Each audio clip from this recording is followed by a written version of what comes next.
Star Trek 4, Misión Salvar la Tierra, es la película de Star Trek más popular de todas.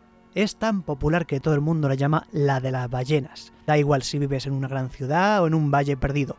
Para tu familia, Star Trek 4 es la de las ballenas.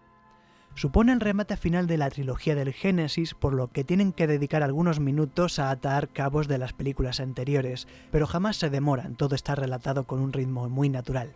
Una cosa que siempre me fascinó de esta entrega es que tienen que hacer toda la aventura en un ave de presa Klingon. Esta es la odisea de Kirk y sus camaradas. La nave necesita ser de tripulación reducida, y el hecho de que en la entrega anterior Kirk decidiera desobedecer las órdenes de la flota estelar lo convertiría en un personaje similar a los Klingon de las películas 3 y 5. Es muy significativo que Kirk vuelva a la Tierra en un ave de presa. Hay gente que dice que Star Trek 4 es la película más accesible porque es la menos Trek. Y yo no sé qué quieren decir con eso. No creo que sea la menos Trek.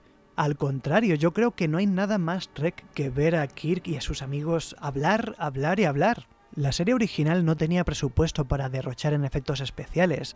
Todo el talento se concentraba en escribir guiones con alma. Los personajes eran buenos porque servían a historias interesantes. ¿Qué es lo que más se echa de menos en la primera película de Kirk y en varias de Picard?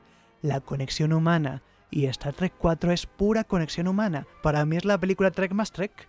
A lo mejor, el año en que se estrenó, la gente no apreciaba tanto ver a la tripulación de Kirk visitando San Francisco, porque para ellos era el presente, se sentía barato.